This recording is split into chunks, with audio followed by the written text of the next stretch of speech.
नमस्कार, मैं मनीष स्वागत करता हूं आपको अपने इस यूट्यूब चैनल पे।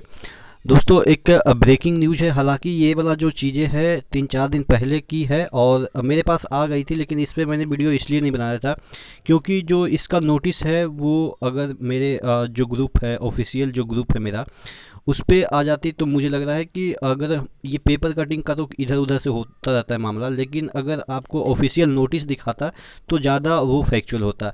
लेकिन कोई बात नहीं, जैसे ही हमारे पास ऑफिशियल नोटिस आ जाएगा, जो कि आपको नहीं पता चलेगा क्योंकि ये ऑफिशियल नोटिस कुछ अंदरूनी जो मैटर है वहाँ से निकाले जाते हैं, जो कि ओपन मार्केट में नहीं आता है। ठीक है, तो ये वाला चीज़ें क्या है उसके बारे में हम डिटेल्स में चर्चा करेंगे कि रेलवे पदोन्नति परीक्षा में अब सबको मिलेगा मौका। कहने का मतलब ये है कि पहले जो ट्रैकमैन वगैरह होते थे उनका जो प्रमोशन है वो बहुत रेयर होता था, और जो ट्रैफिक में काम करते थे, जैसे बहुत सारे ऐसे जो लोग हैं ट्रैफिक में काम करते हैं, उनका प्रमोशन अच्छा तरीके से हो जाता है और वर्कलोड भी कम होता है और प्रमोशन भी जल्दी हो जाता है। जल्दी इन द सेंस कि जब वो एग्ज़ाम के मतलब एलडीसी का एग्ज़ाम होता है, यानी कि अंदर जो वैकेंसी आती है उसके तहत वो स्टेशन मास्टर, गुड्स गार्ड वगैरह बन सकते हैं। लेकिन बहुत सारे ऐसे ग्रुप डी में ही पोस्ट होते थे, जैसे ट्रैकमैन वगैरह या ब्रिज डिपार्टमेंट वगैरह, इनके लिए वैकेंसी नहीं आती थी, इनको मौका नहीं मिलता था फाइट करने के लिए। तो अब क्या कर दिया गया है कि आप कोई भी विभाग में हो, आपको भी मौका मिलेगा। आपके अगर जोन में कोई वैकेंसी निकलती है तो सभी लोगों को मौका मिलेगा, ऐसा नहीं कि कुछ ही एक डिपार्टमेंट को मिलेगा। क्योंकि ये चीज़ें में बहुत रोष थी पहले कि पहले क्या होता था ना कि जो ट्रैकमैन वगैरह होते थे तो उनको उस नज़र से देखा जाता था कि इनको पढ़ने लिखने नहीं आता था। पहले के ज़माने में ऐसे ही होता था, तो इस वजह से उनको अपॉर्चुनिटी नहीं मिलती थी एग्ज़ाम देने की। यानी कि अगर उनका प्रमोशन होता था सिर्फ और सिर्फ इंटरनल, यानी कि उनके डिपार्टमेंट के अंदर प्रमोशन होता था। उनको ये नहीं कि जो बहुत सारे ऐसे वैकेंसी आ गए, एलपी की वैकेंसी आ गए या वैकेंसी आ गई गुड्स गार्ड की, तो उनको मौका नहीं मिलता था। उनको क्या, इवन बहुत सारे ऐसे पोस्ट थे जिसमें मौका नहीं मिलता था। तो ऐसा कर दिया गया कि अब सभी को मौका मिलेगा। यही सब चीज़ें इस आर्टिकल में लिखा गया है, तो डिटेल में हम चर्चा करेंगे। इसके एक एक पॉइंट को हम देखेंगे कि क्या क्या लिखा है।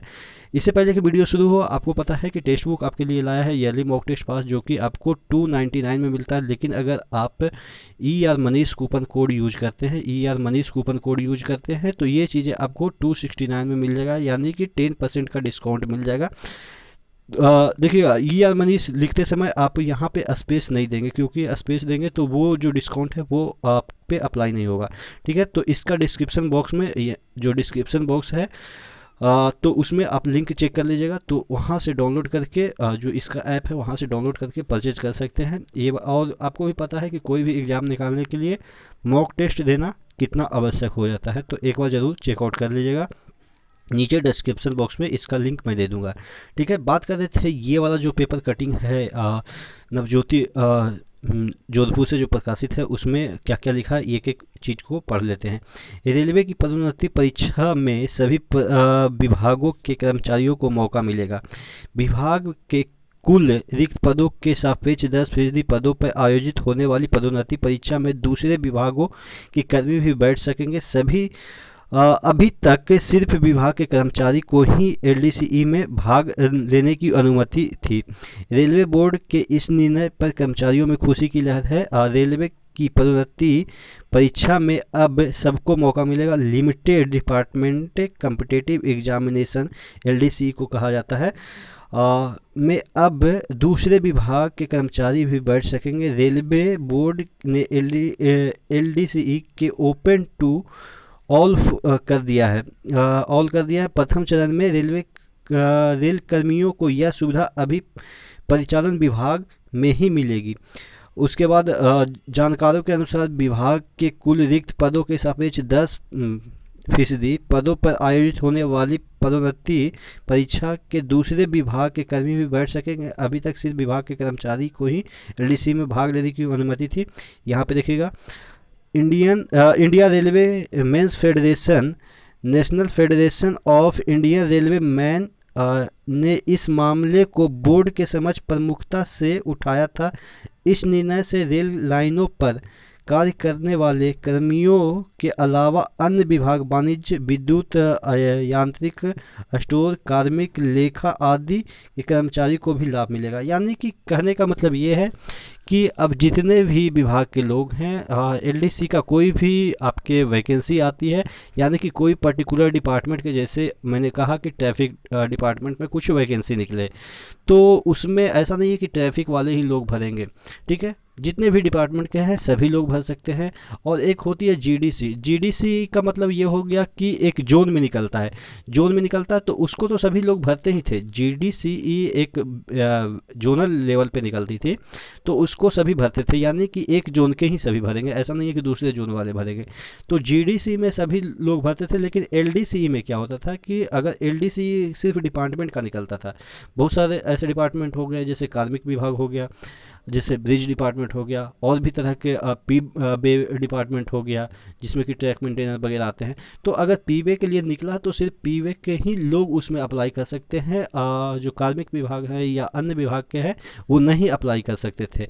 और ऐसा माना जाता है, ऐसा ही होता था कि जो ट्रैफिक डिपार्टमेंट है, ट्रैफिक डिपार्टमेंट में ही एलडीसी ज़्यादातर निकलते थे। जैसे जो टीटी वगैरह हैं, वो लोग क्या है कि वो लोग जल्दी से प्रमोट हो जाते थे अगर कोई वैकेंसी अगर आती थी। पॉइंट्समैन वगैरह है तो पॉइंट्समैन वगैरह जल्दी से टीटी बन गए, फिर टीटी के बाद वो स्टेशन मास्टर बन गए, गुड्स गार्ड बन गए। तो इनका क्या था कि एकदम से अच्छे तरीके से प्रमोशन होता था।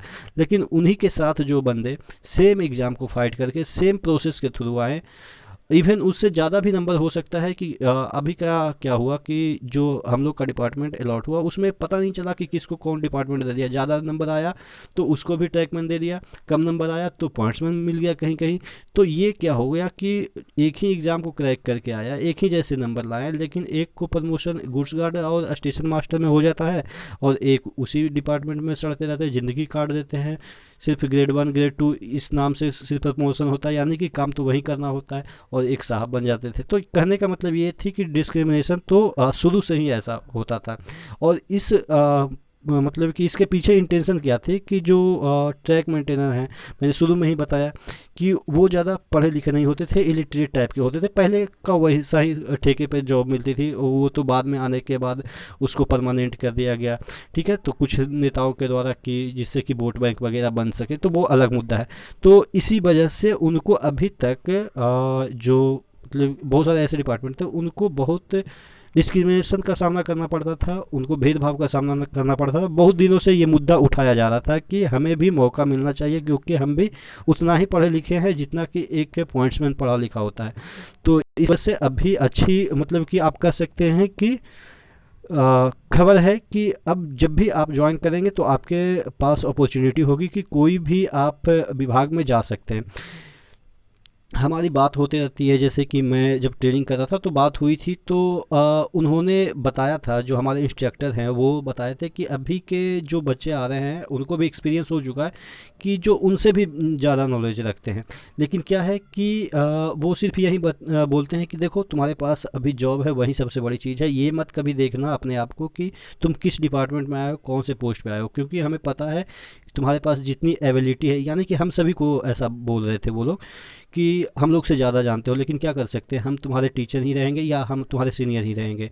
लेकिन कभी उस नज़रिए से नहीं देखा जाएगा। अब जितने भी बच्चे आते हैं कि ये ग्रुप डी में ज्वाइन किए हैं, ऐसा मतलब कि बोला जा हम लोग को बोला गया, तो मुझे लगा कि नहीं चलो ठीक है, जो हमारे सीनियर लोग हैं ये बातों को समझते हैं कि परिस्थिति हम लोग को ग्रुप डी में ज्वाइन कराया। लेकिन जो पहले की ग्रुप डी थी और अभी के ग्रुप डी में बहुत खासा अंतर है।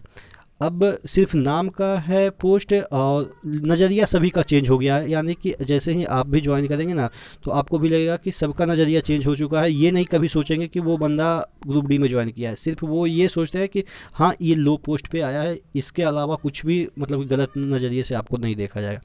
आशा करते हैं चीज़ें समझ में आई होगी। फिर भी मन में कोई डाउट है तो आप नीचे कमेंट बॉक्स में कमेंट करके ज़रूर बताइएगा। एक बार फिर से रिमाइंड कर दें कि टेक्स्ट बुक आपके लिए लाया है ईयरली मॉक टेस्ट पास, जिसका कि डिस्क्रिप्शन बॉक्स में लिंक दे दिया हूँ, एक बार जरूर चेकआउट कर लीजिएगा। 269 में ER Manish coupon code use कीजिएगा तो मिल जाएगा। नेक्स्ट वीडियो मिलते हैं, तब तक के लिए धन्यवाद।